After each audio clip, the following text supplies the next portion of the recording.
Welcome everybody. And so each of us will have about 15 minutes to present.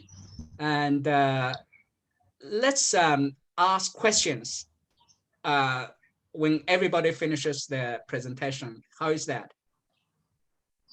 So okay, that would be good. Yeah, sounds good. So 15 minutes each. And the first one is, well, we have 5, but only one. That is Yeah, Hashlina just Khalil wait. Yeah, will be right. presenting. The topic is youth political participation, qualitative findings, and cross-ethnic political behavior among Malaysians youth. Okay, so Hashlina, that's for you. Yeah, thank you very much. So I'm not you can quite use familiar. share, I think. Okay, I'm not quite familiar with Zoom because I use another platform. So can someone guide me on how just to at the use bottom, this? you can see share screen. Yep, yeah. But open this and you find your file. You open your file first on the screen. Okay. Okay, just hold on. I'm sorry for the... I cannot locate my file anyway, so I don't know. I have this screen. Choose what to... Open your file first. Close other files. Okay. Okay, just hold on. Okay, so I'll try to figure out. I'm sorry about this. Okay.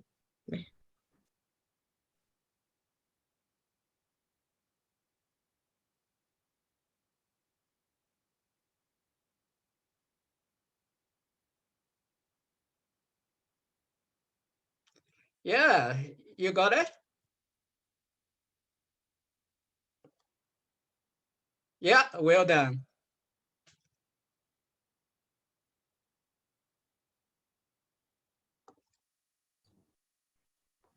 Okay, we can All right. hear you. Can everyone see that? Yeah. Yes. All right. Okay. All right. So this is my presentation. Yeah. Good morning here. I'm in Malaysia. So can everyone see this? Yes. Okay, great. All right. So I'm Hashlina. So I am presenting a paper on political participation. Is a cross-ethnic political behavior among Malaysia's youth. Well, this is a very common topic if we were to look at this. But this is a part of a bigger research project, and this is only a part of that research project. So there were like 5 of us in the group, but one is in Nigeria right now. So today I'm presenting on behalf of my colleagues, Dr. Batiar Muhammad, Dr. Sharizan Dalip, and also Dr. Faralina Azizan. All right, so when we talk about political participation, just hold on, okay.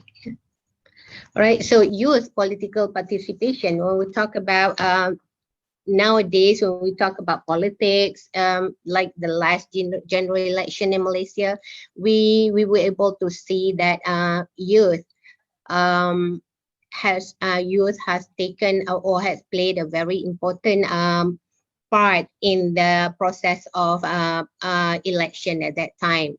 So they continue to be a major concern around the world, because when we talk about youth participation, it's very important because they will be the one who's gonna take part in the future process of democracy and everything. So youth also is a significant target group to politicians and political parties.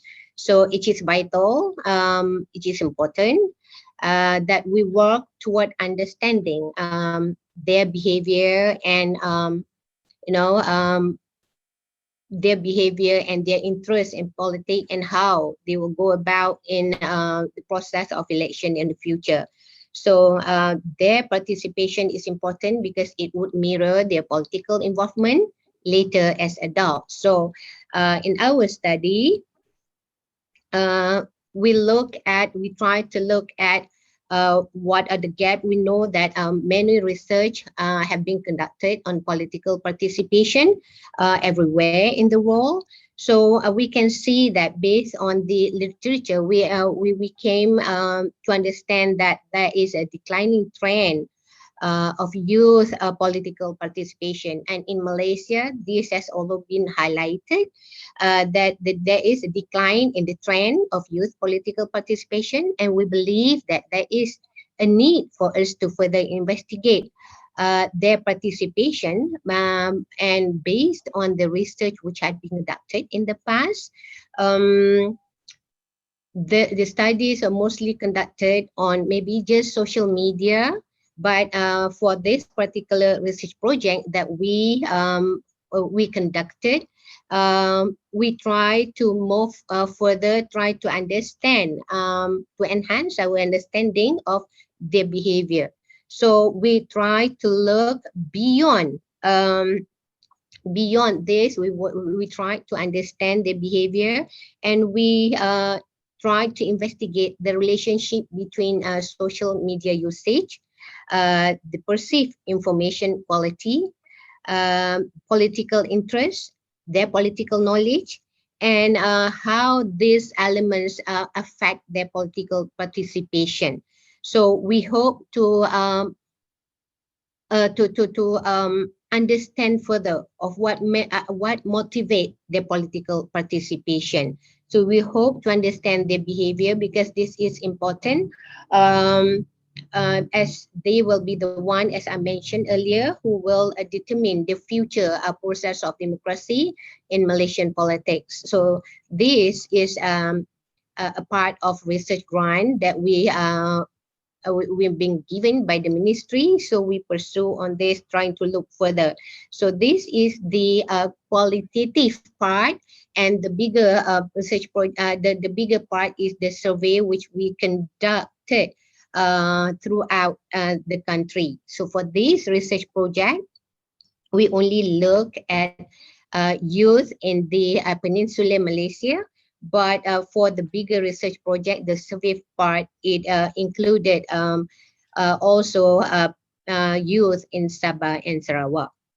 Right. So when we talk about the items, the variables that we study, we try to understand political participation, and we try to look at social media usage, how social media usage affect youth political participation. And for this purpose, we look at Facebook, because yesterday I listened to Dr. Jensen's presentation, and how Facebook have become one of the most popular social media used by Malaysian. So based on the research, the literature review that the survey that with the review that we conducted, we also come across that Facebook has become one of the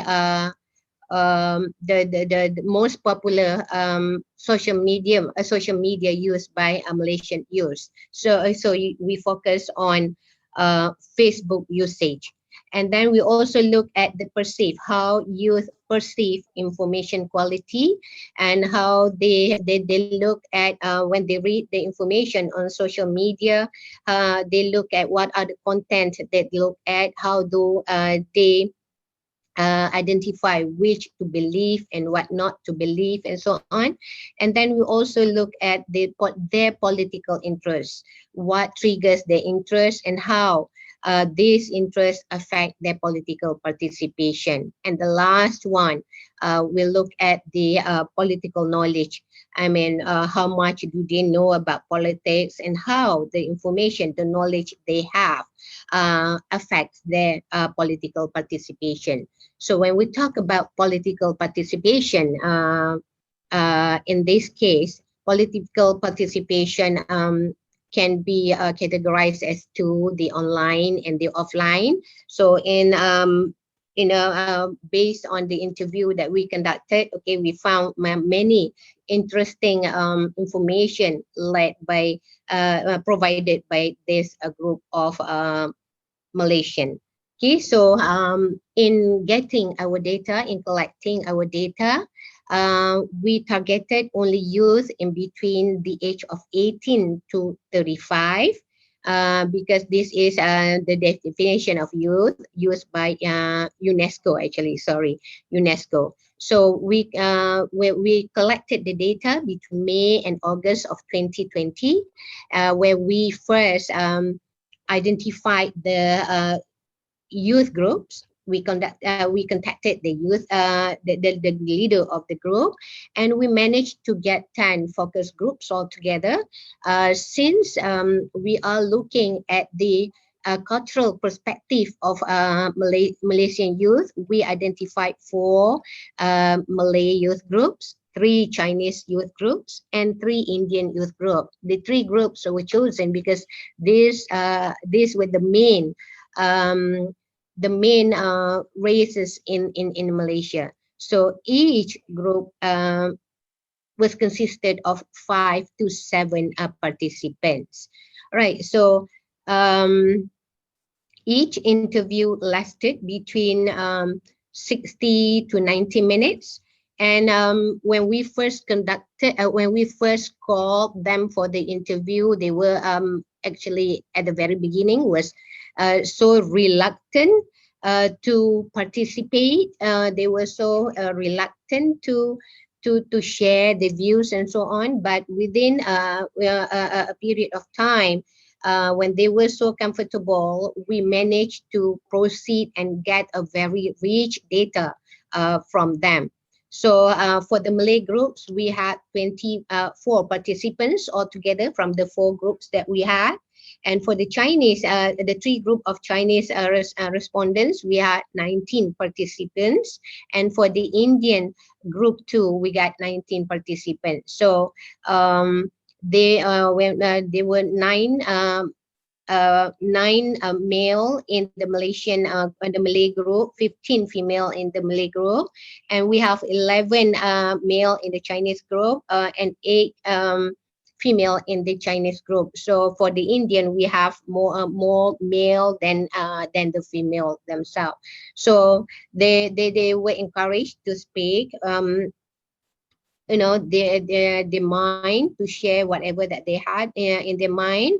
And before we started the interview process, we give them the information sheet, and we describe the research project. And as I mentioned, the interview itself, lasted longer than we actually thought. We hope to finish it between 45 to 60 minutes, but it actually went beyond that. Okay, so these are some of the sample questions that we had with them. For example, how would you describe the political participation of today's youth? Do you think social media usage influence political participation?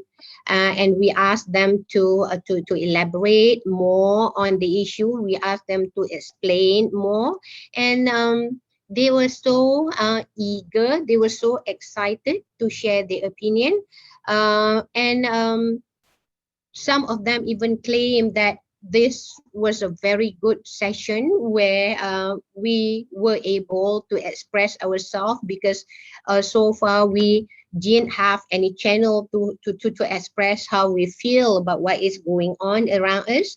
And it came up to be a very interesting session for them. And we also talk about whether people were racially prejudiced in political participation and so on.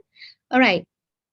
So the outcome, the result for political participation based on the interview itself, right? These respondents, this youth, okay, so they basically agreed that there were 2 platforms of political participation: the traditional one, the offline, and the online participation. And then mostly a majority of them agreed with the definition of what political participation is. They talk about the involvement, they talk about voting, they talk about how important it is. They talk about campaign. They talk about strategies. They talk about politicians themselves and so on. But most of what they describe are focused toward what political participation is all about. So their definition of based on the understanding and their definition of what political participation is all about actually captures and reflects the domain of political participation appropriately. So it's very interesting there. Right. 4 minutes. And for social, yeah. 4 more minutes. Can you hear me? Yeah. Yeah. 4 more minutes. Okay. Keep going. All right. So for social media, thank you, Dr. Ming, Professor Millie. Thank you so much. All right. I'll try to keep on time. Okay. So for social media, most of the respondents agree that social media usage influences political participation, especially among youth. And they also agree that social media is one of the platforms to obtain political information. So because they can easily access to that. And then for perceived information quality, the content and quality of most shared information on social media were found to be very poor. That's what they came up with, generally lacking of support for their claims, incoherent, or sometimes simply opinionated. The content and the speed of information in this case play a very significant role in determining their acceptance toward the quality of the information being shared. Okay, so based on the findings too, we found that the information quality is an important factor that contributes to the success of online interaction and political participation among them. And political interest too. This group of people they express very high interest in politics. They express high interest of involving in political activities. Okay, and their interest in politics grew. They claim that their interest in politics grew if they could personally benefit from it. For example, issues being discussed, if they can benefit from it, their interest will increase. And another part that contribute towards their political participation when we talk about political interest is how young politicians, regardless of race and so on, young politicians have triggered their interest in politics. So we confirm that political interest as a factor that contributes toward political participation. Political knowledge too plays a very important role. If they don't, they want to get as much knowledge as possible. They want to know. They have curiosity to know about the current government, about voting age. They want to know everything about politics. So sometimes, how do they get this knowledge?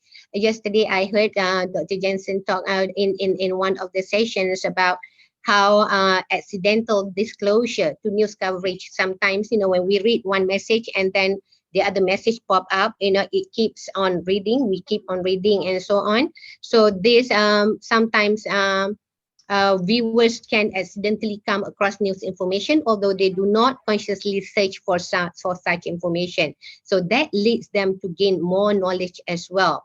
Although gaining knowledge is not the main purpose of using social media, but repeated disclosure of such information may lead them to participate in political activities.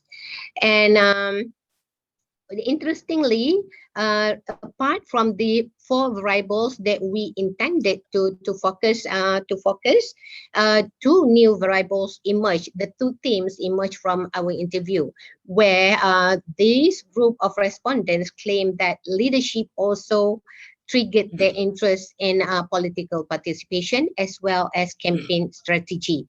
So this is something that we did not expect, that because we did not include that in the discussion, but it spontaneously emerged from the discussion itself. All right. Next one. We are coming to at the end. based on what we found, okay, so first we found that all these respondents exhibited, respondents mean all these three groups of respondents, okay, similar understanding of the concept, online and offline, that it shows that regardless of ethnic groups, they share similar views and they behave similarly when it comes to political participation. So our limitation from this study, because we only targeted on the youth, the age group of those between 18 to 35, and we only focus on the Facebook platform to understand their online participation. All right, and apart from that, finally, well, as conclusion, we have to understand by now that youth, the younger generation, they are now seriously using social media, particularly Facebook, in their search for political knowledge and participation. And we also have to understand that targeting, molding political message to youth via social media, especially Facebook, should be opted as a strategy in future campaign strategies. And politicians also need to strengthen and consider youth involvement on Facebook in their allocation of campaign success. And finally, the government, all those who are involved in politics, all of us, okay, should understand the youth behavior and political responsiveness, regardless of ethnic backgrounds toward political participation, will help the government to design appropriate policies, trainings, and programs to engage youth involvement and increase their participation in Malaysian politics. So the problem now that we were able to conclude from the interview is that they did not have any channel to express themselves. They felt like they were not involved in most government activities, programs, and so on. So with that, I conclude. I end my presentation. Thank you, and kia ora. Thank you very much. Kia ora. Okay, thank you. And according to this schedule, next one is Peggy. Is Peggy here? No.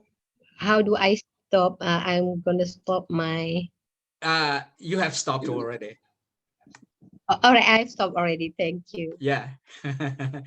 Well, all right, Peggy is not here. So third one, that is me.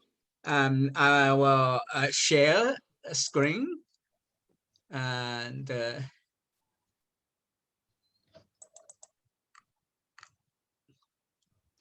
okay. Hope you can hear from me, right? And yes, yes, that's good. And hello, my name is Min Shen Li. You can see from this slide. I'm working at School of Communication, Journalism and Marketing, Massey University in New Zealand. My presentation topic, as you can see here, is the Community of Inquiry Framework in Online Learning. Chinese students' learning experience during the COVID-19 pandemic. So I'm going to present the findings from a semi-structured interviews with 20 Chinese international students stranded in China during the lockdown because of the outbreak of global COVID-19 pandemic. I will also introduce the background information, the research objective, the community of inquiry framework, and the method used in this, and the key findings as well.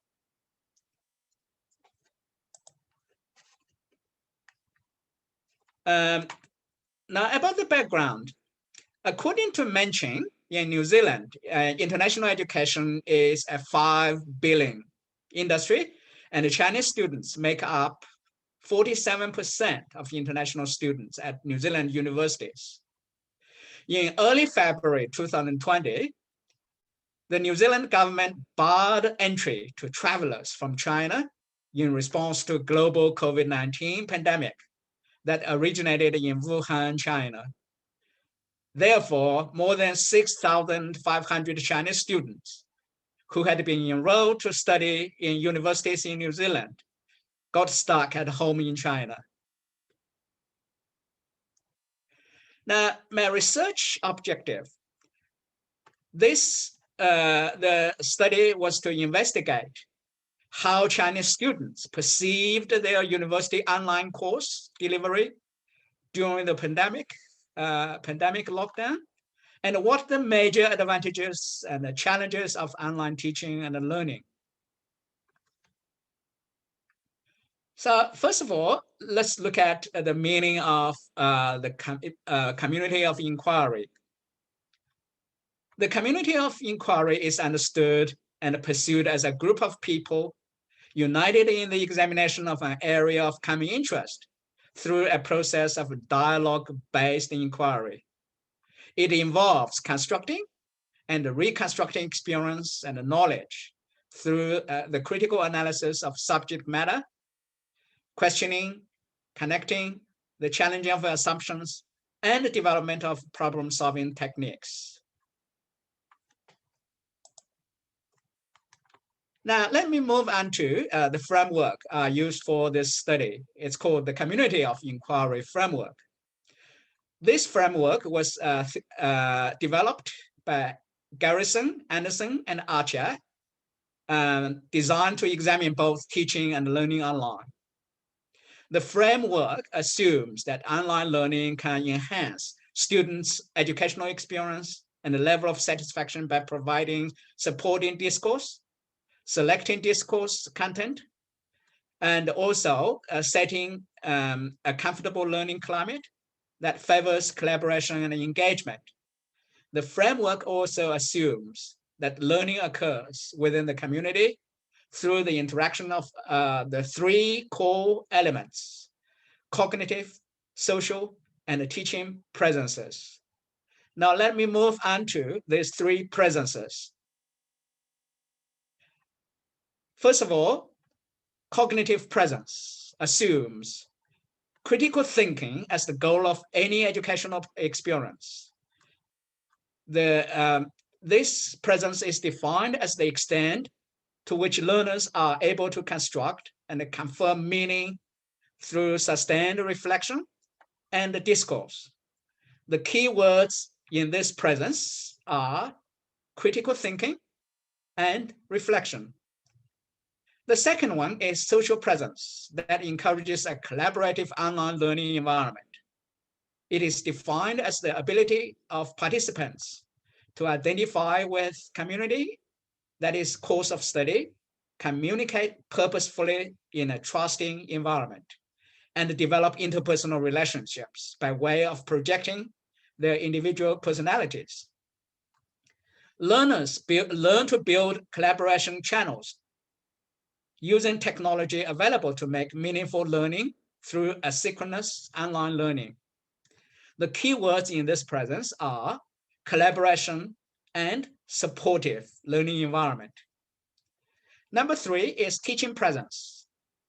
It involves design, facilitation, and direction of cognitive and social presences for the purposes of realizing personally meaningful and educationally worthwhile learning objectives, including peer-to-peer learning support.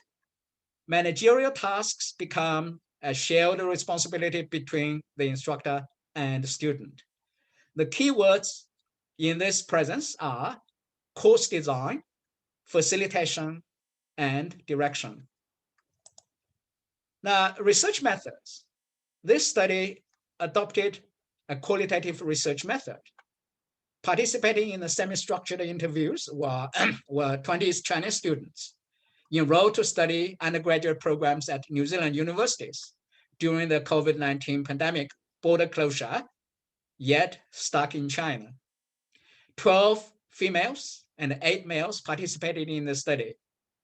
They were forced to take online courses at their homes through Zoom and the learning management system, such as Moodle and Stream.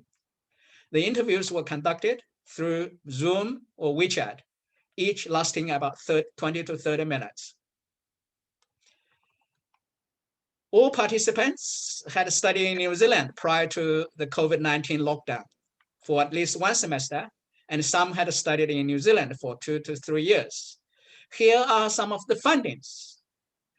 Contrary to what we thought, that perhaps online learning was not welcomed by Chinese students, but Chinese students actually enjoyed online learning. Here are some of the advantages of online learning based on the three presences.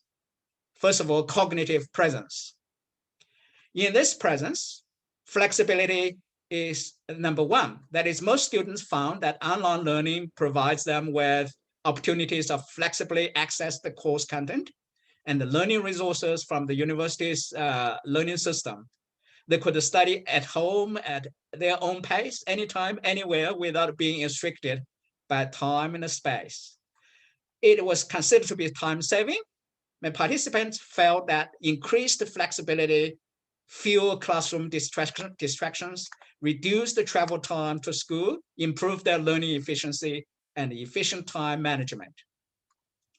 They also reported that online learning met their learning needs. In our interviews, the participants reported that live online lectures, text-based asynchronous online learning, and the pre-recorded video presentations met the needs of Chinese students with different learning styles, different abilities, different learning habits, different English proficiency, and also different personalities. As a result, the students said that through online learning, they began to develop a sense of individuality, responsibility, self-discipline, and independent learning. Online learning meet the needs of my individual learning habits, one student reported. Individualized learning, he said, has become a reality. I can access an extensive range of course content and other learning resources relevant to my learning and interest. I can actively learn in my own way at my own pace. Now, next finding in relation to social presence. First of all, satisfactory engagement. Engagement is the key word for social presence. Most students reported satisfaction with engaging with peers and instructors. Effective interaction with peers and instructors. My participants stated that online learning removed some communication barriers. For example, at Zoom meetings, they could speak comfortably over the chat, freely ask questions, actively participate in group projects, and confidently give presentations in spite of their English as a second language. They felt like taking a one-on-one class where both instructors and the students invest time in communication. The students found that the benefit from the use of multimedia. All participants reported that they benefited from the use of multimedia in their online learning. For example, they engaged more actively with the professors and other students using tools such as emails, video conferencing, social media, and the university's learning management systems such as discussion forums. In this way, they did not feel lonely. They felt they belonged to a student learning community. They developed their net presence using a variety of net tools and platforms in the formal and informal spaces. Also, networking opportunities is one of the key findings. Students who enroll in class reported that obtaining a wide range of networking opportunities and forming their own learning communities that could help facilitate their learning. One student said, the online platform provides a forum for both instructors and students. They can post their views, ideas, and feedback and share rich learning resources. Now, the third presence, that is teaching presence. In this presence, of course, it's about teaching, not teachers. Of course, this involves teachers, but teaching presence. The study found that students were satisfied with the organization of course materials and activities, instructors' directions, and the facilitation of learning online courses. Students reported that they were satisfied with the well-structured synchronous and asynchronous realistic online learning environment. such as live lectures, real-time interactions between the educator and the learners, instant feedback, smooth participation, and active teaching of instructors. Most important of all is instructors' encouragement and the support that maintain the students' interest, motivation, and engagement in the course. Students found that live and pre-recorded video-based presentations and instructions facilitated two-way interactions, participation in learning, and also academic achievement. Of course, as many other things, there are disadvantages of online learning. You may find that they contradict each other. Disadvantages of online learning, the study found some disadvantages. Some students reported that one of the big problems of online learning was lack of direct face-to-face interactions with the peers and the instructors. They could not see each other's emotions. Some students did not have reliable internet connections and also necessary hardware and software. There was too much dependence on equipment and underdevelopment technology. Both teachers and the students often got lost in class. Online learning requires students to have good self-discipline and good time management. But some students lacked both. Without a healthy learning atmosphere and proper supervision, some students could not independently engage in learning. Also, some students accustomed to conventional classes did not know how to adjust to online learning. Therefore, they lost interest and the motivation to learn. Some students reported that pre-recorded video presentation and the PowerPoint slides were too short to be helpful to students' learning. A 10 to 15 minute presentation could not help much with learning. Lack of engagement in online class, for example, most students never turned their video on, and you did not know who they were, what they were doing behind the screen. Now, to conclude, the community of inquiry framework that consists of 3 key interdependent components: cognitive, social, teaching presences. It is useful framework to guide the study of online learning. In cognitive presence, students enjoyed flexible access to learning content, learning tasks, course guides, and assignments and support. In social presence, online learning provided access to peers, building relationships, collaborating, mutual support, and a supportive learning environment. In the teaching presence, teachers played a very important role in course design, learning activities, facilitation, and motivating students, and encouraging students in an independent learning and self-reflection. Therefore, there are advantages and disadvantages of online learning. We have to make sure when we conduct online learning, we have to consider both advantages and disadvantages. But this study has found the advantages outweigh disadvantages. Thank you very much.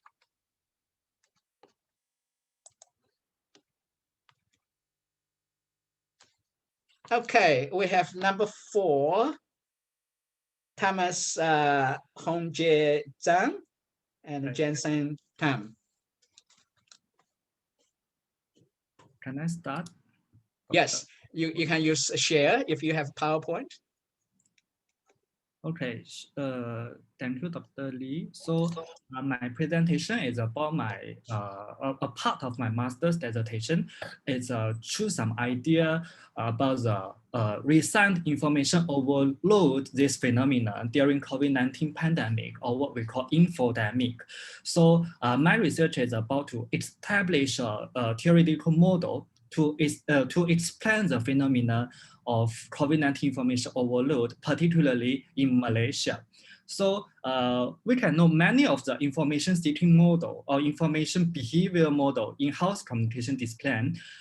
Majority of them, they are focusing on positive outcome or behavior intention or actual behavior. So none of the study focusing on negative outcomes. So the outbreak of COVID-19 the beauty of this phenomenon provide communication scholars for us to consider the negative outcome in a established model. So it's my central idea why I conceptualize this study.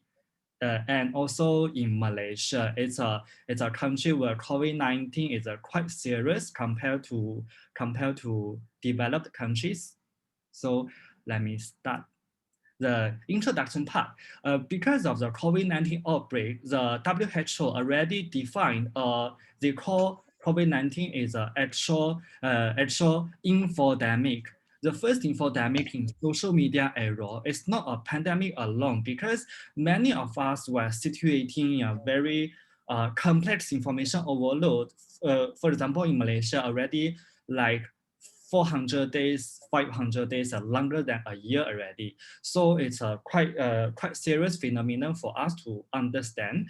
And also majority of the information seekers or news readers, or we call many of us or all of us, we are switching to social media for our information needs during the COVID-19 pandemic. So people turn to various media channels to learn about the disease, especially for social media. And particularly the younger generation or young people to access information about COVID-19, how to protect themselves and their families on social media. And it's why WHO defined infodemic, COVID-19 infodemic is mostly happen in the social media environment. And comparing COVID-19 with previous pandemics such as H1N1 and SARS, it's a true social media infodemic happened nowadays. So during this crucial period, the truth and rumors of COVID-19 information coming in front of the news readers or everyone of us concurrently. They are mixing with truth information from government, fake news, more information, disinformation, that makes the information environment is quite complex. So people, they don't know what kind of information they need to trust, they can trust, or what kind of information is a fake and they need to avoid. So social media users, or many of us, we are situating a complex information environment. So it can cause the social media users to feel overwhelmed, confused, and frustrated regarding the COVID-19 information. So after they exposed to this kind of information, following is ineffective cognitive processing, which may let them feel very stressful, and they don't know what to follow and what to do when they exposed to this kind of information. So information overload become a very serious problem and teasing problem during COVID-19 pandemic. So information overload actually is a concept, in-house communication is a concept regarding, is associated with one's house decision-making and house knowledge acquisition. It's firstly developed by scholars in cancer communication literature, and majority of these studies, they are focusing on develop and validate the measurement of this particular phenomenon, a particular construct.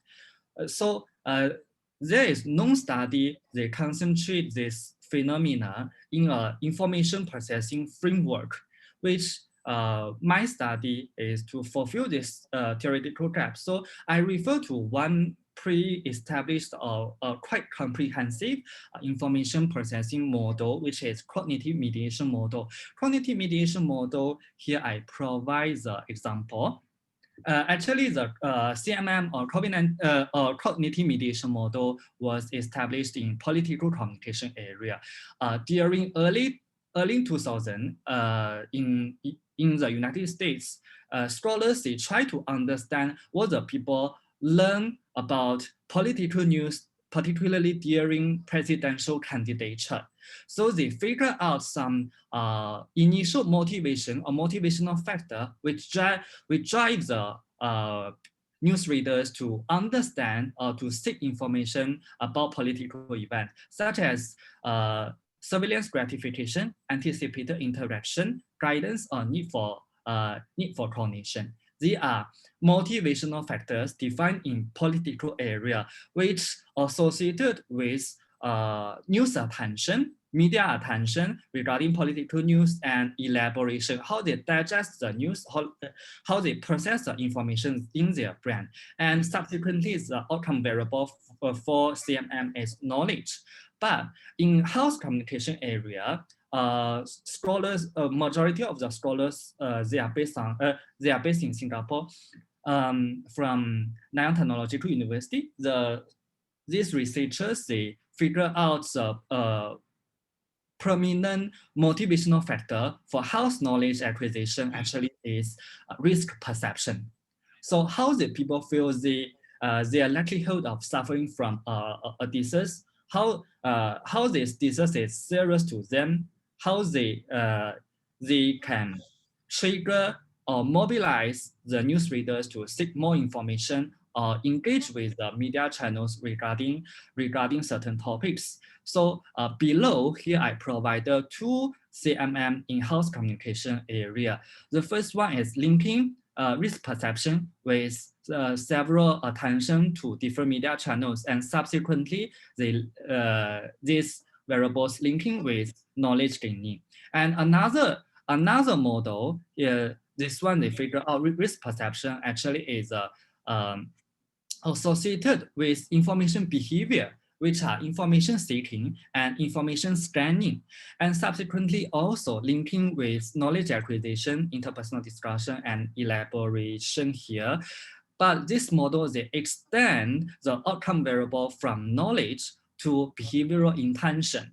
But majority of the established CMM, as a focus on political area from the early 2000 and subsequently in health communication area, but the focusing as the focal area mostly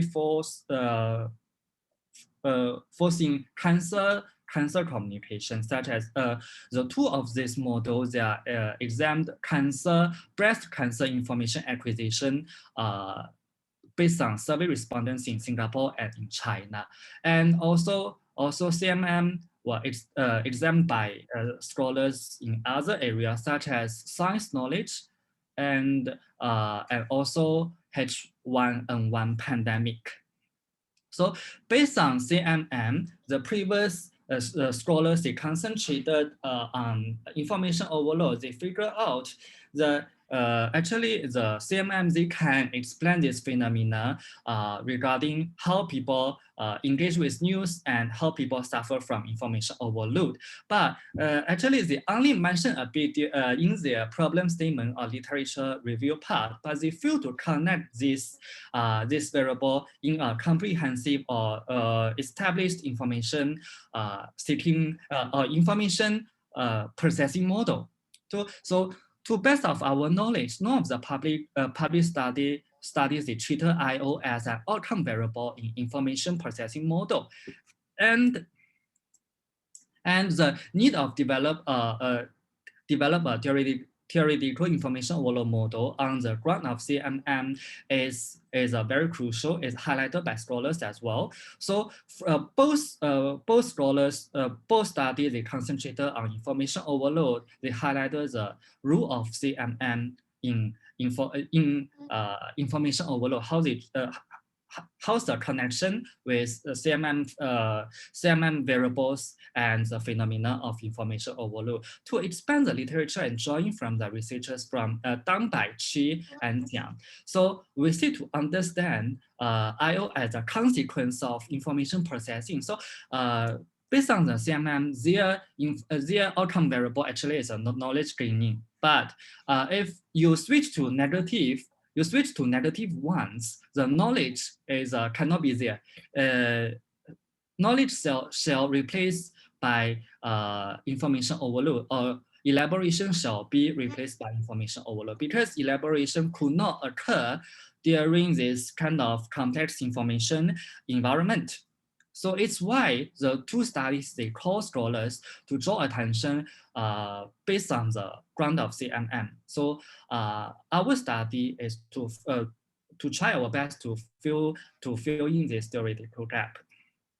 So review some previous literatures done in the area of health information overload.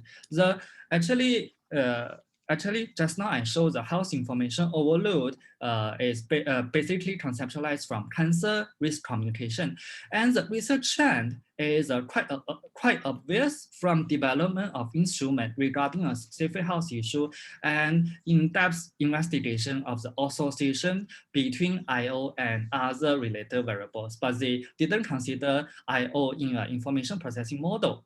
So here I listed some studies, some previous findings. Here, all the funds and information processing motivation is negatively associated with CIO, but child anxiety is positively associated with it, which means the negative emotion is positively related to cancer information overload.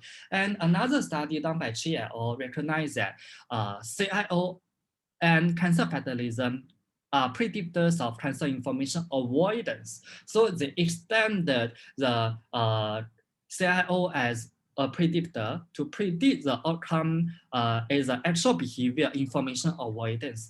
In terms of skin cancer, CIO also is positively associated with some exposed behavior negatively related to attendance of medical checkup and knowledge of prevention. So CIO is negatively related, health information overload is negatively related to information acquisition and health behavioral intention. Here is medical checkup. So coming to COVID-19, recently, especially data from last year, some scholars also highlighted the role of CIO in COVID-19 infodemic. One study they considered CIO health information overload is an environmental stimuli. Therefore, assessing COVID-19 related psychological well-being among younger generation in UK. So they found that health information overload is positively related to fatigue and fear towards COVID-19 information. And another study, they treated health information overload as a stimuli as well. They find that it's positively related to their information avoidance regarding COVID-19 as well. So, but in our study, we treated IO as a consequence of information processing instead of environmental stimuli. So here I draw some attention from CMM and information overload. So I treated risk perception as a motivational factor or health information engagement motivator in my model as well. So in public health domain, in public health emergency domain, risk perception is vital in predicting several communicative and psychological actions, which is approved by previous findings. But the risk perception, the consideration or conceptualization of risk perception during health emergency is quite different as personal health issues. So if we look at the conceptualization or instrument pertaining to risk perception in personal health issues, particularly they draw attention from some well-established model, we can see that actually they are integrating the variable in health belief model, which are perceived severity and perceived sustainability.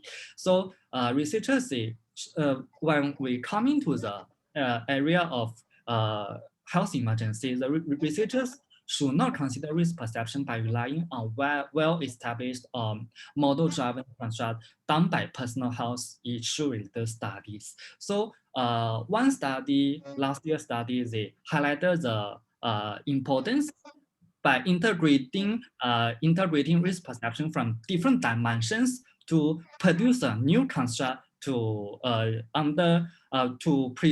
predict the to act as a risk perception in COVID-19 context, which are perceived likelihood, perceived seriousness, and temporal spatial difference, which are other difference is regarding geographical and temporal distance. So it extends another study done in the context of H1N1 self-other risk differences. So based on the previous study, here is a COVID-19 risk perception as a variable I conceptualized for this model. This variable includes 7 items which involve the perceived likelihood, seriousness, and self-other differences. The COVID-19 problem outbreak is important to me. I'm worried is a likelihood. It's a likely that I will be infected, perceived likelihood. I have felt at risk, perceived seriousness. And the problem of COVID-19 outbreak is important to people in my country and in other countries, people living abroad. So it's pertaining to the self-other differences regarding risk perception is very important to be included for health emergency related studies. And predicting COVID-19, here I link the risk perception, social media engagement, and health information overload. So recent studies, they found the role of risk perception as a strong motivator for health-related media attention. So I follow this approach, but media attention or information behavior has been refined in my model to avoid the definitional conflict towards information seeking and scanning. One scholar from Korea, he conceptualized a new dimension to understand the information behavior coming to health issue, which are information receiving and information expressing. Why I don't use information seeking or scanning? Because nowadays we do not have pure seeking or scanning. Seeking is a positive is an active behavior, but scanning is not a passive behavior already, because scanning means you go through and you find out some useful information, you click there and you suddenly got the information. But nowadays, our phone, our notification from our mobile phone is change this phenomenon, because information scanning will also involve some certain level of cognitive processing. For example, when you playing your phone, you suddenly see a notification, you also need to think about whether you will click inside and check out the news or not.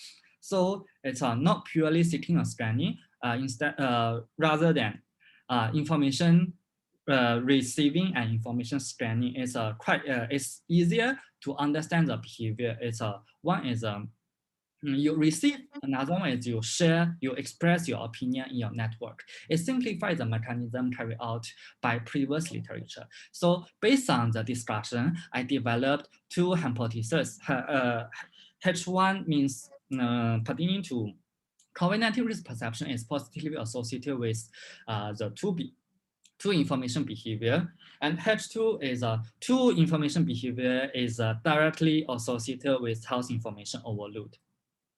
Despite the discussion of the role of risk perception and information behavior directly on health information overload, we also highlighted the role of emotions, because recent studies, they concentrated on the context of health emergency. They found out that the emotional responses is quite crucial when it comes to public health emergency news. And during MERS outbreak in South Korea, the scholars, they found fear and anger are 2 dominant negative emotions among the general public. And when they engage with the news, that fear and anger can be increased or can be caused. So we also want to highlight the importance of negative emotion. But an interesting study done by Lung et al. In Singapore, they found that among 20 million posts during the early stage of outbreak, on Twitter, the percentage of fear-centered posts is decreased, but the anger is stable. So in this model, we do not want to concentrate on fear, because as the early stage of the COVID-19 outbreak, the people don't know what's the reason and how they transmit to one and another. So they feel very fear, and feel fear and angry regarding the COVID-19 outbreak. But in Malaysia, especially in Malaysia, is longer than a year already. So people, they tend to feel long-term stress instead of fear and anger, because fear is reduced already. The scientists and public health practitioners say they are clarifying the reasons, they are developing the vaccination, so fear can be reduced. But stress is a long-term consideration. So we want to focus on perceived stress in this model. And two empirical results also support this rationale. One study, they show that social media use and interpersonal communication about COVID-19 issue are positively associated with perceived stress. Another study, they also found that COVID-19 stress is a strong and positive predictor.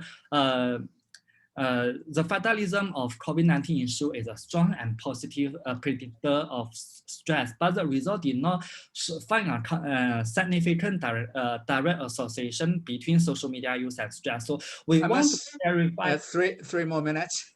Okay, I will show my model. So here I developed two H4 and H3 and H4. So this is a hypothesis model I developed. The motivator or endogenous variable is COVID-19 risk perception linking with information behavior, stress, and direct relationship between information behavior and information overload. So we conducted this survey, cross-sectional online survey in Malaysia. Is freshly conducted during May to June 2021. So we found our sample size is final sample size included in data analysis is 676. So majority were female and Malay. So I conducted structure equation modeling in Lavaan package in RStudio and indirect effect of mediation analysis with a bootstrapping approach with a 5,000 bootstrap sample in RStudio as well. So here is a final structure model. The model fit is quite well. So this model is supported, is statistically accepted. But here is one no significant relationship between information expressing and health information overload, because actually it's equals discussion done by Chia or the health information overload actually is caused by received information or information input. This model explains 73% of respondents information overload. So R square shows here is a 0.73. So here is an indirect effect analysis or mediation analysis. We could not find a direct relationship between information expressing and information overload, but our indirect effect or mediation analysis found that stress is positively mediate the relationship between expressing and information overload. It's quite interesting. So here I found that risk perception is a motivator for COVID-19 information behavior. So I also highlighted the importance of conceptualization of risk perception, particularly during COVID-19 pandemic or health emergency, public health emergency domain, and also the no significance relationship between expressing and information overload proved or we once again confirm the result done by previous study actually is related to input information and the association between input information and information overload. So application is a job. We use a theoretical basis of CMM. We fulfill the theoretical gap left by Chi et al. We include information overload in an information processing model, and we consider information overload as consequences.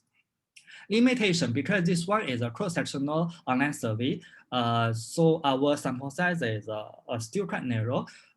So future research can expand this sample size. And also, we conducted this study in Malaysia where COVID-19 pandemic is quite serious, but we are questioning this model cannot be supported in other countries such as China, Singapore, where COVID-19 is controlled very well.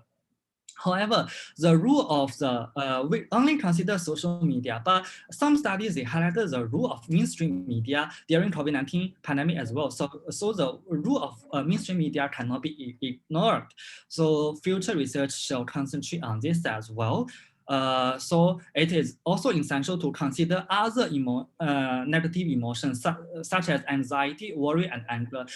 Even though some studies they find out fear and anger is not prominent negative emotion during COVID-19 pandemic until nowadays, but it's still important to include and to provide a comprehensive picture. So thank you. It's all from me. Thank you. Wow. Oh, well done. Within our time limit. Well, questions from our everybody here. Yeah, thank you for all the presentations. So I have a question to, of course, to our two presenters. So first is to Dr. Hastina. From your findings, did you observe any concerns with regards to political landscape or the current political situation in Malaysia raised by the participants? And then the question to Dr. Lee here is, did you explore the effectiveness of online assessment among the students? How the students or participants, they see the effectiveness of course assessment online compared to offline? Because from your findings, I think most of them, they state that online teaching, engagement, are great, right? Are brilliant, fascinating. But how about these online assessment, the course assessment online? So thank you. Haslina, you go ahead. Okay, thank you so much, Dr. Jensen, for the question. Okay, if correct me if I'm wrong. Okay, you were asking about whether I and my team explore any other concerns from the respondents. Is that so? Yes, all right. Yeah, basically, well, thank you for the question. So it's very interesting because based from the interview that we had, they were just not expressing about the variables that we were talking about, but they were also concerned about leadership. That's why I said the things that we didn't expect, but it emerged from the interview. So they were just concerned, two concerns that they expressed because they want first, they want the younger leaders to lead nowadays. Okay, they don't want this young generation. They want young leaders. They give me names such as Khairi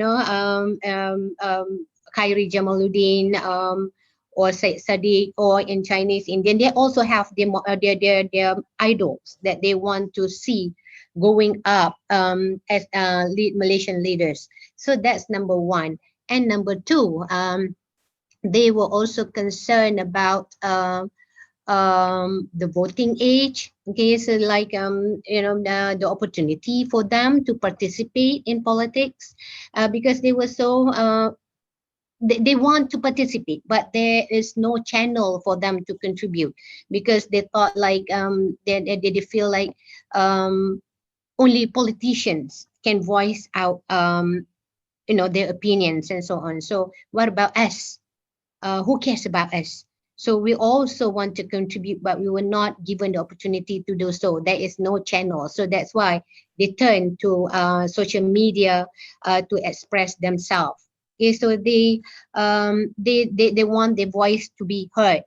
Okay, so they want the political scenario in Malaysia to change, so that more opportunities are given to the younger generation, and also those are the things that they really want. Those are the things that they really hope to see in the future. So all the the senior politicians, should give them more opportunity to the younger generation. Those are the main concern. Thank you very much. I find these are the finding, especially the first one in terms of leadership, just sharing. I think this is so relevant to my previous research. I think 6 years back, before general election 14 in Malaysia. One finding we found is from our respondents, they said our current back then, political landscape is leaderless. No leaders at all, so leaderless. So now we see our youngsters, they want to see new faces. So I think this is so crucial, the finding. So as a Malaysian, I'm happy to see youngsters, they want to see new faces. And the second point Dr. Haslina mentioned is about the public engagement with the politicians. I think this is so true in Malaysia, right? In which many I think we have much room for improvement in terms of public engagement. So thank you for sharing these concerns. Yeah, thank you. And how about you, Dr. Lee? Your the assessment. Yeah, your question is about what about the assessment compared to face-to-face teaching? Well, from my interviews with students, and students reported that they did better than face-to-face teaching for the reasons that they had more engagement with the teachers and the peers, because now they can use the different channels of communication, like emails and forum discussions. And they said some teachers never wrote any emails to them, but now when the teachers very often wrote emails to them, so they could get the right response from the teachers, so they could do their assignments well. And so the general outcome of this is they had better achievements than face-to-face learning, because they had to study very carefully. They have some self-study.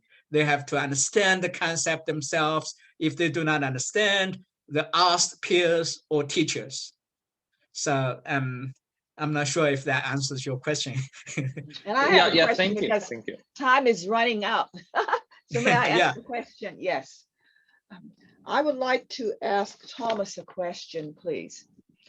Thomas, assume that you have been invited to give a presentation based on your presentation this evening, my time, to the World Health Organization. What advice would you give them based upon your presentation that might help citizens worldwide to cope with a knowledge about COVID-19? Okay. Basically, my model is draw attention to health information overload, how the internal mechanism people they tend to perceive the health information overload during their media engagement.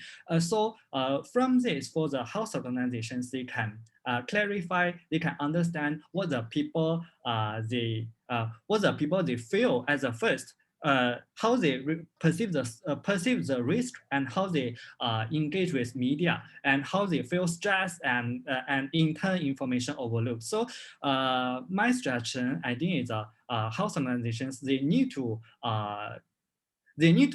touch on social media channels as well, to provide the correct information, to correct the fake news. They shall conduct information monitoring. I know some countries they are conducting. For example, in Taiwan, they are conducting the health information monitoring to correct the government health organizations or government health authorities. They are correcting the fake news regarding COVID-19. Thank I'd like you. to add on to the question, the point as well in terms of this information overload, what suggestion that we can give to WHO. I think one is when we see information overload here, we also need to look into information need, right? So I think what we could suggest to WHO or any relevant health authorities is message framing. Why this information overload occurs? Because too much of information until the public individuals are unable to recognize which information is relevant and useful to them. So message framing in relation to that information need will definitely help these individuals reduce their uncertainty, ambiguity, even equivocality. So I think the main reason, apart from what Thomas mentioned, information monitoring, but also we are concerned about message framing, the appeals, message appeals that authorities can use and apply. Thank you. Now, since I did not hear about the methods part, and I know Thomas and Jensen literally tested your model, but when I look at your variables, right, did you get the chance to even flip your endogenous variable with your exogenous variable? Because you assume risk perception lead to, right, ultimately to information overload. But can information overload then be flipped and cause even more risk perception? Right? I mean, you mentioned the strategy just now to